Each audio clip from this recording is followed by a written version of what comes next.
Hey, if you got a late 90s, early 2000s Ford truck and you're experiencing a rough running condition, possibly a low P idle, illuminated check engine light with stored code P0171 and or P0174, then I got a quick video tip for you. You're watching the Car Doctor channel.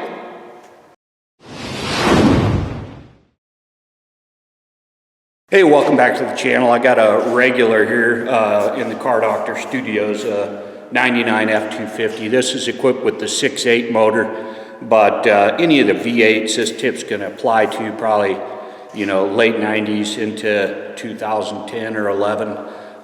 Common problem with a rough running condition associated with the illuminated check engine light, and you're going to have some lean condition codes, P0171, P0174 in the memory. There's a couple common problems I thought I'd point out to you, maybe help you get a quick repair on your rig if you're experiencing the same. So both codes P0171 and 174 are associated with a lean condition indicated by fuel trim values, and can be a indicator of, you know, a vacuum leak, possibly inaccurate air metering from a mass airflow sensor problem, or some type of intake air leak causing that. Those are the most common problems, and there's a common issue associated with the PCV valve, PCV hose on these failing. That's the most common cause of this code, and then probably after that is going to be a mass airflow problem. Once you complete the repairs on these, of course, it's going to require resetting the PCM, and I always recommend clearing the keep alive memory with your scan tool, or disconnecting the battery, touching the cables together for a period of like 30 seconds and clearing the keep alive memory, and that'll reset your fuel trims and whatnot. But along the lines of this particular repair, first thing to look for is check your PCV hose and the PCV valve and elbow itself for any problems. So the PCV valve connects to the right side valve cover here. I've got it pulled out, and then the hose runs up under this intake throttle body area. What you want to do to access the end of the PCV hose, where it commonly fails on this V10 model, is loosen the intake air duct at the throttle body, little hose clamp there, and just pull this cover that covers the throttle body. Then you can access the PCV hose where it connects to the throttle body. And in this case, it's clear to see that we have a hole in the PCV hose as it wraps around and plugs onto the bottom of that throttle body at the vacuum port. That's a serious vacuum leak right there, and that's going to cause your lean condition codes on both banks. I'm just going to go ahead and remove this hose, take a closer look.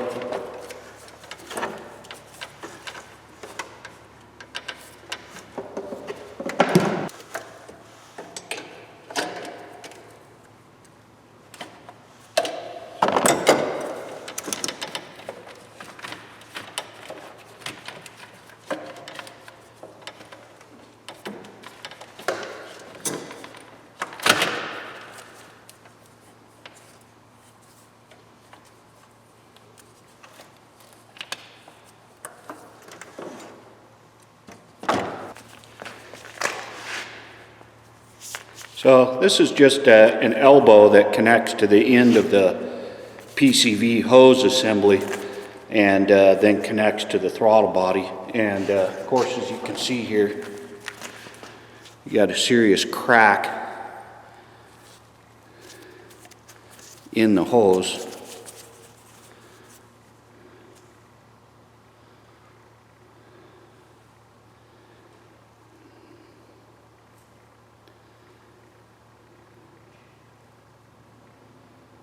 That's going to leak a lot of air. By the way, this issue affects the 5.4 as well. It's just that PCV hose is going to connect at the back of the motor.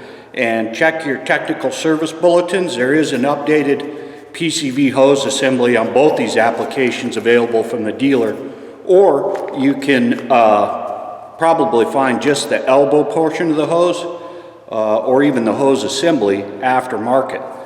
You know, if you don't find a vacuum leak, then the next thing to look at is that mass airflow sensor.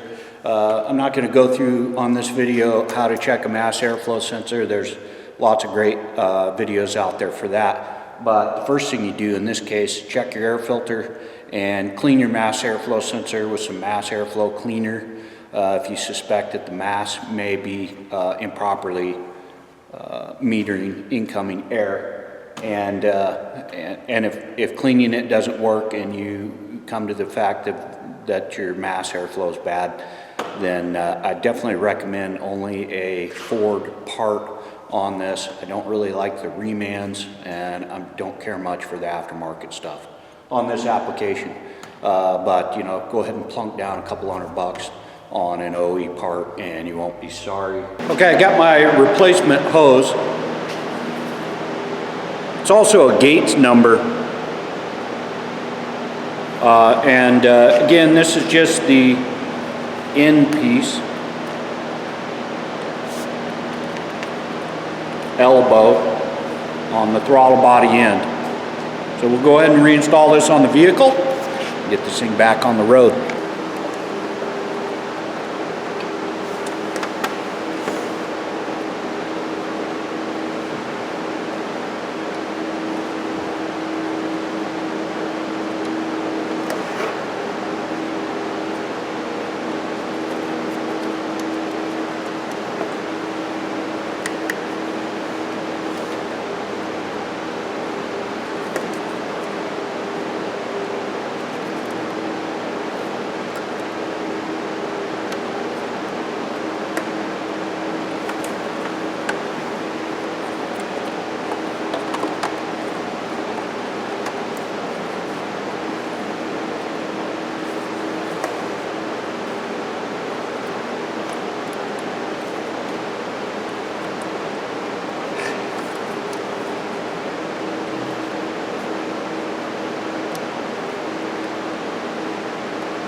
After repairs have been made, we go ahead and clear the codes.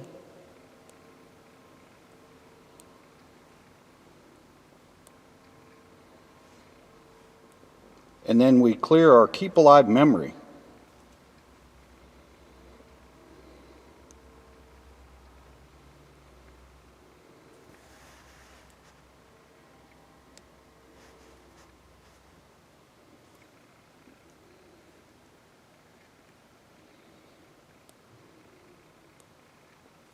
And again, once you've done your memory resets, you want to make sure and put the vehicle through a couple of drive cycles, get it good and warmed up, drive it around, make sure it's not going to stall on your wife or something like that, leave her stuck in traffic by learning those idle values and whatnot. Then if you have the ability to do so, go ahead and check your fuel trims, monitor those, make sure they're within range, and confirm that the repairs were successful.